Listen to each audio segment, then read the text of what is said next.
How are you? I'm good. How are you doing today? I'm winning. I'm winning. All right, let's jump right I into it. You like got to tell that. me about Cheek Week. I've never heard of it, but I was sharing with them before you came on that my mother had sickle cell, and that's something that sort of ran in our family. So we're going to talk about Be the Match, but let's be clear. What is Cheek Week?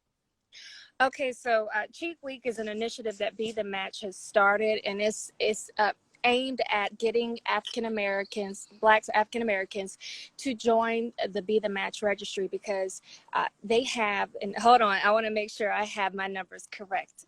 So Be the Match on their registry. They have 22 million donors. It's 22 million people in this world that are on their list to be donors for someone who needs a transplant.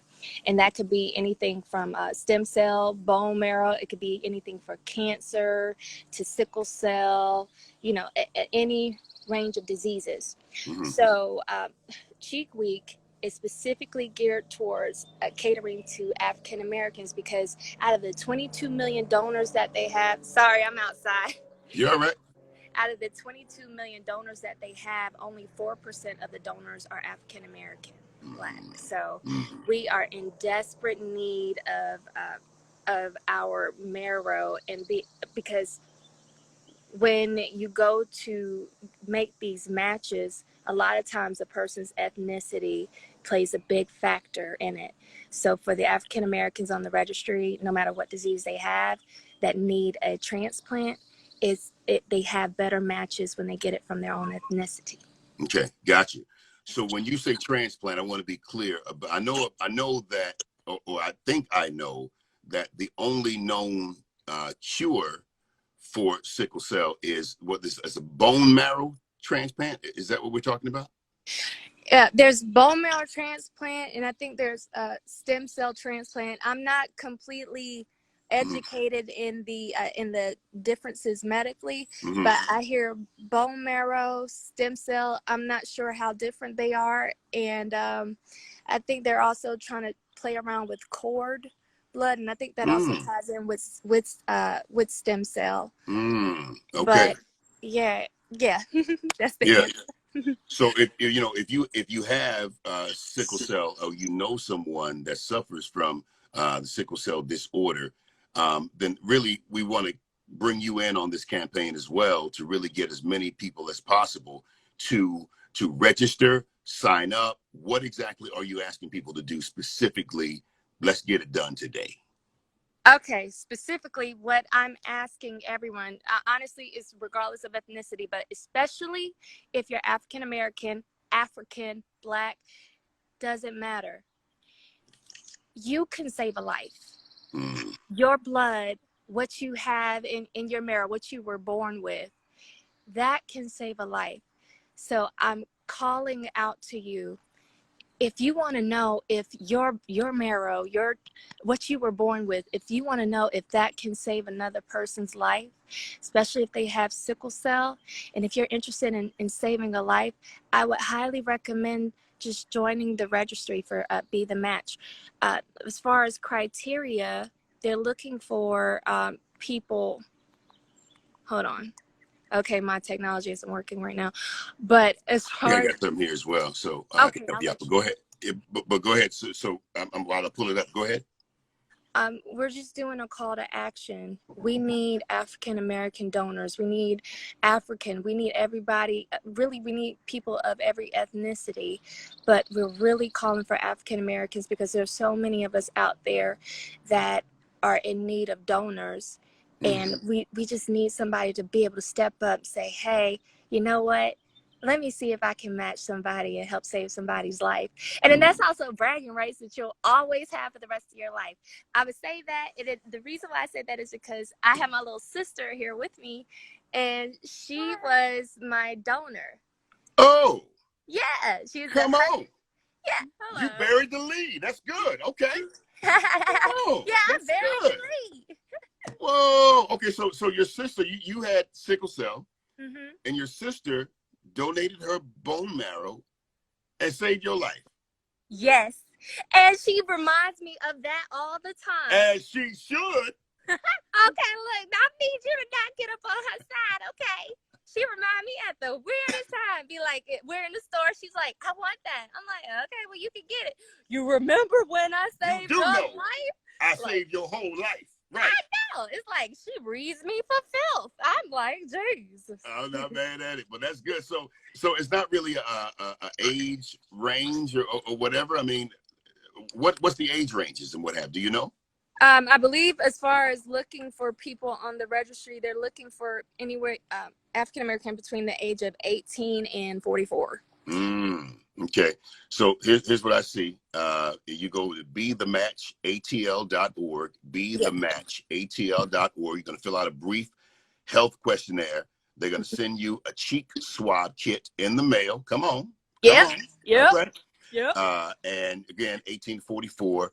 And it's a very selfless act. And again, bethematchatl.org. Man, Yes. that's good. And so you around here living your best life. So real quick before I let you go, what was life like before you got cured or delivered? Life, I don't know. life was completely different. My perspective, everything was so different. What happened was I went from being healthy and I was always able to manage my disease. But then when I got into college and then having the stress and schedule and demands of being an adult, my body, it just started changing. I started getting more pain. And then I took a semester off from school. And during that time, I got a modeling contract with Wilhelmina. And that was my dream. And it was finally coming true. But guess what? Wilhelmina and Conshohocken, which is Philadelphia. And I live in Kennesaw, Georgia. How many hours do you think I drove to get there all the time? Whoa. Yeah. So I drove up there, and in doing so, it was cold and stuff like that, but it exacerbated everything, and it really made my disease worse, and it became so unmanageable. Every month I was in the hospital, or I was in my doctor's office, or I was getting admitted. I was getting some type of pain medications to try and just keep me sane. So what the difference is then and now is that then I was dying. I knew I was dying, but I didn't know like how rapidly everything was happening. And every day I woke up in so much pain, and the only relief that I had was when I was asleep. That was the highlight of my day, was going to sleep. And I was on the fentanyl patch, was 125 micrograms, which was a high. No, I think I got up to 150 micrograms, but that was during the transplant. But before then, I had the 72-hour 125 microgram fentanyl patch. I was on morphine pills, Dilaudid pills, and one one of Dilaudid is 8 morphine. So yeah. And it's like the hydrocodone. You start off like kind of on baby steps. Hydrocodone, it's like, okay, it's like baby pain. Then you go to oxycodone and you keep going up in milligrams. I went from 5 to 7 to 15 to 30 in oxycodone. Okay, so that's not working. Go step up to morphine, which is stronger. Morphine wasn't working. Step up to Dilaudid. And Dilaudid, when I tell you, there's so much stuff I can tell you, but my highlight of my life during that time was whenever I was asleep, because that was the only time when I was at peace and I could dream and everything was okay. So I went from dying and really, I went from living to barely living to now everything's changed. It's a whole new world. I wake up every single day pain free. Like the only pain I get is from working out, and I love it because it's like I just slap on some Bengay. Oh my god, yes, okay, I do Bengay, icy hot. I have it stink. It smell like a geriatric ward up in here, but I love it. That's all right. I'm alive though. Yeah, it's like I'm alive though, and I have Advil, but Tylenol. I don't have to take any hard medications, and life is good. It's different. It's a challenge, and so I'm challenging myself to rewrite this book. And I have my little sister with me, and I try to get her to do everything. Like I had her snorkeling in the ocean, her and my dad. So now it's like I have a whole new life, no pain, and so I'm trying to do everything. I went skydiving on my 31st birthday, so I'm like, let's lit. I know, right? I thought I was gonna pee on the guy, but it didn't happen. I was just scared. But anyway. But yeah, life is completely different, and I love it. And it wouldn't have happened if it wasn't for my little sister and my family, because my family they were my advocates. They were the ones that pushed me, and I thank God for them, because they saw what I couldn't see and what I was in denial with. And my little sister saved my life. She made it up in her mind, because I tried to give every out for her to not, because I was just so scared. But she made it up in her mind to save me. And I am just so thankful that I had all these angels around me pulling for me, and that she was God sent, because she's 100% match, 10 out of 10. My little angel. So what's your sister's name again? Samantha Benson. Oh, go ahead, girl. Let me stop talking. So Samantha. Yes. First of all, don't feel bad about any request you have for your sister. Because trust me, she gonna do it. She gonna do it. Yeah. But in getting tested, I want to talk a little bit about the process. Were you afraid to do it? I know you wanted to do it for your sister and just wanted to see, but when it came down to finding out you were the match, again, be the match atl.org, y'all log on. So when you found out you were the match, like what did it make you feel like? Well, my mom, she was like, when she found out that we were 100% masked for like all of the factors, I was like, oh, well, no perfect match in me. And so I was kind of like, all I did was just a con swab like she was talking about, and it was pretty easy. There was no pain. The only pain that they might have mentioned was for the actual transplant. And all they do is they knock you out and they put a needle just to get the bone marrow. Yes. But I was completely out the whole time. I didn't feel anything. Okay. And so it was pretty much painless. Essentially, all they do really is just the only painful thing is just the needle, but you're going to be knocked out anyways. Okay, I got you. And what's the age difference between you guys? 15 years. 15 years. 15 years. So she saved you. So how old was she when she saved you? Ooh, girl. 10. I think you were 10.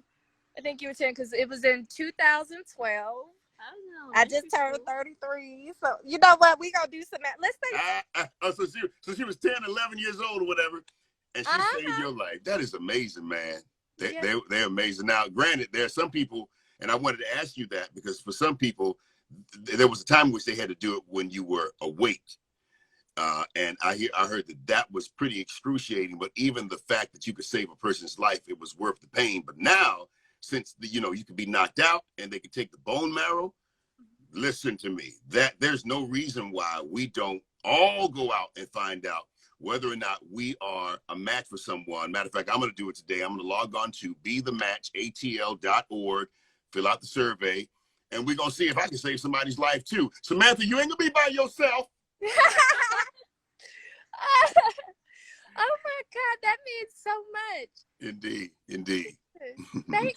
Thank you. You're very welcome. You're very welcome. And I want to encourage everybody else. You heard Constance's, I called her Candace at first. We never need to be calling you Candace. That's not what we need to do right now. So Constance, you heard her plea and how her sister Samantha saved her life. And family, I really want to impress upon you. And for me, I'm going to do it in the honor of my mother, who passed, about 7 years ago. And so I'm going to do it in the honor of her. And I want you to do it in the honor of, if you don't know anybody, do it in the honor of my mother or the person that you know. But that's the least that we can do. If we're talking about Black Lives Matter, okay, this is where it's more than a slogan. It's more than a protest or a march. This right here is where you put the pedal to the metal and you put actions to your words. And so again, online, bethematchatl.org, log on, get registered. Let's just find out how many people's lives that we can save. Constance, I thank you for joining me today. Thank you. And if you're looking for a new person to dedicate your donation to, look at this little girl named Ava. She's in the match, and she's been in the hospital like over 80 times. She's lost her, she's had to have her spleen removed, gallbladder, I think tonsils and adenoids. She's been going through a lot, and she's a little baby. I think she's 10 or 12 years old. But if you need inspiration, go on BeTheMatch.com, look at their stories, and look at Ava. That Good. beautiful little girl, she needs a match, and one of you out there, one of you could hold the key and save her life and give her a chance to write a new book and go skydiving and snorkeling in the ocean and maybe scuba diving. I don't know. I watch scary movies, so that might not happen. But yeah. I love it, man. That's good. That's a good pitch, man. That's a real good pitch, and I appreciate it. And we're gonna save so many lives. Do me a favor, family. Share this video. It'll be a actual video, but share it. Share it with as many people. Tag as many people as you know. Tag them, and say, hey, we got to do this, because the goal is, if we can have, I don't know how many we're looking to have during Cheek Week. How many they're looking to register? Do you know? You know what?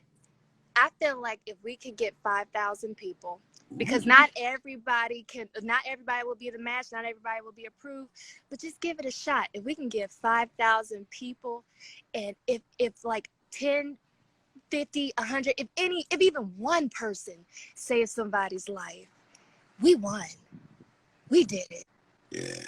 Yeah, I like that. You need to be the spokesperson for not just this, because clearly you the living embodiment of this, but you got the whole vibe. Like, you can be pushing something. I don't know, something, girl. You got it. You like calling that Your camera mouth to God's ears. Huh? I say your mouth to God's ears. I'm telling you. So you still working with Wilhelmina and all them, or what? No, I'm not working with Wilhelmina anymore. As a matter of fact, the last hospitalization that I had, that was the last time I ever had contact with them. I do real estate right now, but my passion is acting, and that's what I'm into. Acting and modeling. I love it.